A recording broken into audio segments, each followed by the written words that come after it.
ሰላም ቤተሰቦቼ እንዴት ናችሁ? ሰላም ናችሁ ሆይ? እኔ እግዚአብሔር ይመስገን ሰላም ነኝ። ዛሬ ደግሞ ቀለል ባለች ቪዲዮ መጥተናል። ቆንጆ ምሳ በፍጥነት የሚሰራ በትንሽ ግብአት የምንሰራው ቆንጆ ለምሳ አማራጭ የሚሆንን ነው። ቪዲዮን እስከ መጨረሻው እንድትከታተሉኝ በትህትና ጠይቃለሁ። ቤተሰቦቼ አብራችሁኝ ቆዩ። በቅድሚያ የምንሰራበትን ድስት ወይም መጥበሻ ወፍራም ነገር ከጣድን በኋላ ሽንኩርት ደቀቅ አድርጌ ከትፌ ነው አዘጋጅቼ ነበረ። እሱን ጥጄዋለሁኝ። ደቀቅ ተደርጎ የተከተፈ ቀይ ሽንኩርት ትንሽ በርከት አድርጌዋለሁኝ። እሱን በራሱ ውሃ ብቻ እናበስለዋለን። በነጩ ውሃውን መጥቶ እስከሚጨርስ በነጩ አበስለዋለሁኝ። ምድጃችንን አስተካክለን ከስር እንዳይቃጠልብን ሽንኩርቱ እንዳይጠቁርብን ተጠንቅቀን የራሱን ውሃ ተኖ እስከሚጨርስ ድረስ ጠብቀዋለሁኝ። በጣም ቀላል በትንሽ ግብአት የምንሰራው ቆንጆ ለምሳ አማራጭ የሚሆነን የፍስግ ምሳ ነው። ዘይት ጨምሬያለሁ። የኑግ ዘይት ነው የምጠቀመው። እሱን ጨምሬያለሁኝ። ሽንኩርቴን አበስላለሁ።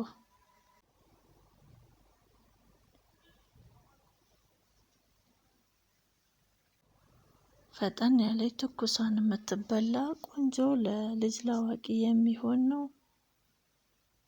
ሽንኩርቱ ትንሽ በርከት ያለ ስለሆነ ትንሽ ደቂቃ ወስጄ አብስዬዋለሁኝ። ከዘይቱ ጋር ጠብሼዋለሁ። ነጭ ሽንኩርት ጨምሬያለሁኝ። ነጭ ሽንኩርቱን አንድ የሾርባ ማንኪያ ሙሉ የሚሆን ጨምሬያለሁ። እሱን አንድ ላይ አብሬ አቁላለዋለሁኝ። ሽንኩርቱ ትንሽ በሰል እስከሚልልኝ ድረስ ፍጥጥ እንዳይልብን ትንሽ ደቂቃ ወስደን ሽንኩርታችንን እናበስላለን። ዋናው ያው ሽንኩርቱ ነው። ጊዜ ትንሽ ደቂቃ የሚወስድብን ሽንኩርቱን ለማብሰል።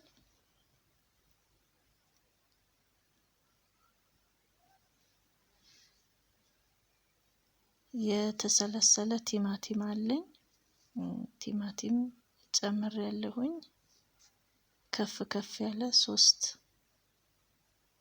ፍሬ ቲማቲም ሰልስዬ እሱን ጨምሬያለሁኝ። ምክንያቱም ዋናው ግብአቴ ቲማቲም እና እንቁላል ስለሆነ የምንሰራው። ቲማቲሙን በደንብ ደግሞ ጥብስ አደርገዋለሁኝ ከሽንኩርቱ ከዘይቱ ጋር። ቲማቲሙ የራሱን ውሃ እስከሚጨርስ ድረስ በደንብ ጥብስ እናደርገዋለን። ምክንያቱም ቲማቲሙ ካልበሰለ የራሱ የቲማቲሙ ጣዕም ስለሚሰማ በደንብ መቁላላት አለበት። ከሽንኩርታችን ጋር ከዘይታችን ጋር ጥብስ እናደርገዋለን። እንደምታዩት የራሱን ውሃ ጨርሶ ሽንኩርቴን አብስሎልን ቲማቲሙም ጥብስ ብሎ ተጠብሶልን ከዛ በርበሬ ጨምራለሁ። በርበሬን ደግሞ ለትንሽ ደቂቃ አቁላለዋለሁኝ። በርበሬውን መጠኑን እንደ በርበሬ ሁኔታ ከለር ካለው ትንሽ ይበቃል። ከለሩ ድምቅ የማይል ከሆነ ደግሞ አንድ ሁለት ማንኪያ ጨመር እናደርግበታለን። እኔ አንድ ከፍ ያለ ማንኪያ አንድ ጨምሬያለሁኝ። ምክንያቱም በርበሬው ጠቃ እንዲለው ፈልጌያለሁ።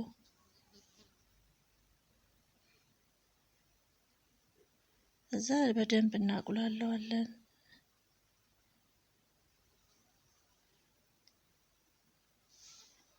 ቲማቲሙ ምንም አይነት ስሜት ጣዕሙ እንዳይኖረው በደንብ አድርገን እናቁላላለን።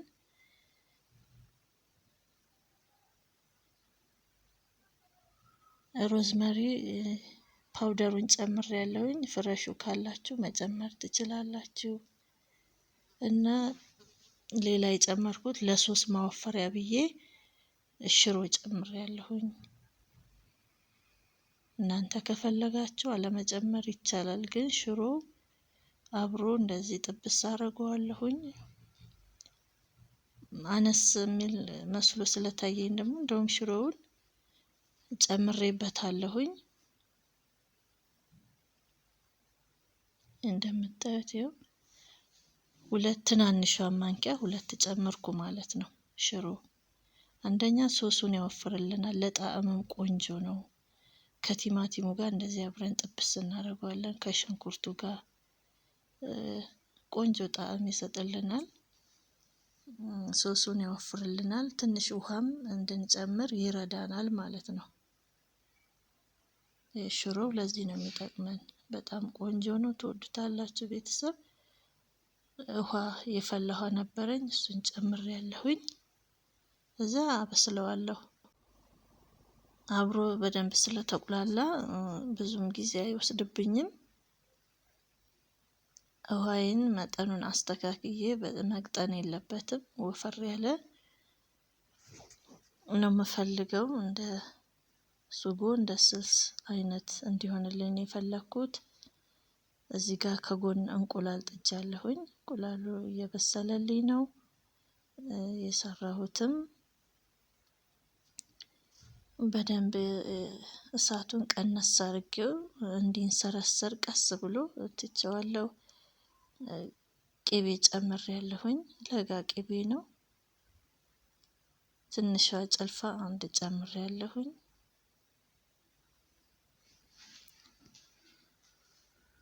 በጣም ቆንጆ ምርጥ የሆነ ምሳ ነው።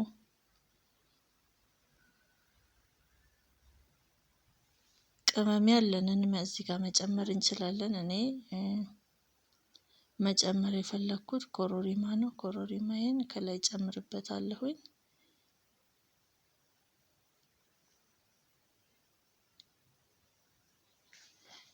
ኮሮሪማ ጨምሬያለሁኝ። ቀስ ብሎ እየተንሰረሰረ ቅባቱ ወደ ላይ እየተፋ ሽታው ቆንጆ ነው። ከለሩም ያምራል።